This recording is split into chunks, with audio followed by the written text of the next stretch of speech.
Good morning students. How are you बच्चों। प्यारे बच्चों, आज हम कक्षा 9वीं के विद्यार्थियों के लिए पाठ 6 प्रेमचंद के फटे जूते के अभ्यास के प्रश्न उत्तर लेकर आए हैं। इस पाठ में बच्चों कुल 6 प्रश्न हैं, जिनमें से 3 हम आपको आज करवा रहे हैं। जो हमारा प्रश्न नंबर 3 है उसके 3 भाग हैं और बाकी के जो 3 प्रश्न हैं वो हम आप लोगों को कल करवाएंगे। तो आप लोगों को इन प्रश्न उत्तरों को अपनी फेयर नोटबुक में लिखना है और साथ के साथ याद भी करना है। ये बच्चों हमारा जनवरी का सिलेबस चला हुआ है, इसलिए कुछ बच्चों के प्रश्न होते हैं कि मैम ये प्रैक्टिस नोटबुक में लिखने हैं या फेयर नोटबुक में। तो जो भी काम बच्चों हम करवा रहे हैं वो सब अब अगर प्रैक्टिस में करवाना होता है तो मैं वो पहले ही बता देती हूँ। तो आइए अब शुरू करते हैं अपने प्रश्न उत्तर। हमारा पहला प्रश्न है, हरिशंकर परसाई ने प्रेमचंद का जो शब्द चित्र हमारे सामने प्रस्तुत किया है उससे प्रेमचंद के व्यक्तित्व की कौन कौन सी विशेषताएं उभर कर आती हैं। तो इसका उत्तर है बच्चों, जो प्रेमचंद जी थे वो बहुमुखी व्यक्तित्व वाले इंसान थे। उनका जीवन सीधा साधा और सरल था।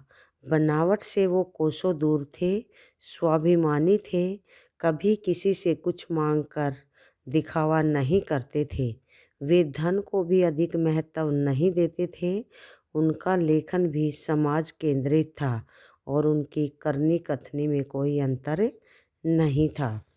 हमारा जो दूसरा प्रश्न है उसमें से सही कथन के सामने सही का निशान लगाना है। इसके लिए आप लोगों को 4 वाक्य दिए गए हैं। हमारा जो पहला वाक्य है, बाएं पांव का जूता ठीक है मगर दाहिने जूते में बड़ा सा छेद हो गया है जिसमें से उंगली बाहर निकल आई है। तो ये आप लोगों को चारों के चारों जो वाक्य हैं अपनी बुक में से देखकर इनके आगे सही और गलत का निशान लगाना है। हमारा प्रश्न नंबर 3 है, नीचे दी गई पंक्तियों में निहित व्यंग को स्पष्ट कीजिए। और हमारा पहला वाक्य या पहली पंक्ति है, जूता हमेशा टोपी से कीमती रहा है, अब तो जूते की कीमत और बढ़ गई है और एक जूते पर 2500 टोपियाँ न्योछावर होती हैं। तो इसका में जो व्यंग जो कटाक्ष छिपा हुआ है, प्रेमचंद जी इस पंक्ति के माध्यम से जो कहना चाहते हैं वो है बच्चों कि जो जूता है वो हमेशा ही ज़्यादा कीमती रहा है, यानी कि शक्तिशाली व्यक्ति हमेशा श्रेष्ठ माने जाते हैं। वे सामान्य लोगों के मान सम्मान को पैरों से कुचल देते हैं। जो ठोकर मारना जानते हैं टोपी वाले उनके सामने झुकते हैं, यानी जो इज्जतदार जो मान सम्मान वाले व्यक्ति होते हैं वो उन शक्तिशाली व्यक्तियों के सामने झुकते हैं। और अब तो जूते की ताकत और भी बढ़ती जा रही है।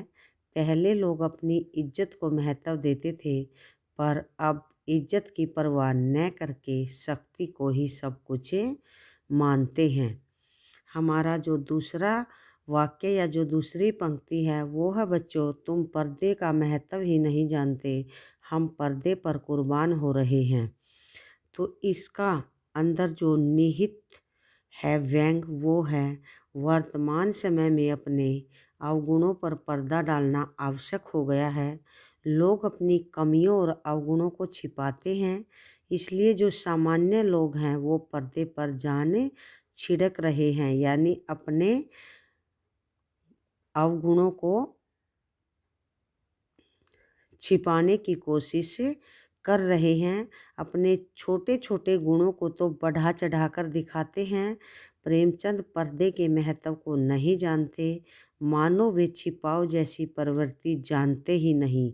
जैसे अंदर से थे वैसे ही बाहर से भी दिखाई देते थे। हमारी तीसरी पंक्ति या तीसरा वाक्य है बच्चों, जिसे तुम घृणित समझते हो उसकी तरफ हाथ की नहीं पाँव की उंगली से इशारा करते हो।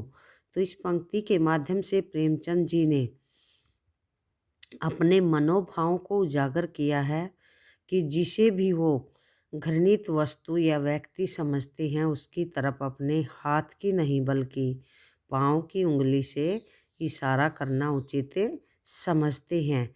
वो सत्य कहने से नहीं डरते, जो पसंद नहीं आता उसका वो हमेशा विरोध करते थे। तो प्यारे बच्चों, पहले आप ये पंक्ति लिखोगे और उसके बाद उसके नीचे उसमें जो व्यंग निहित है वो लिखोगे। तो आप लोगों को इन प्रश्न उत्तरों को अपनी फेयर नोटबुक में लिखना है और याद करना है। आज के लिए इतना ही। धन्यवाद।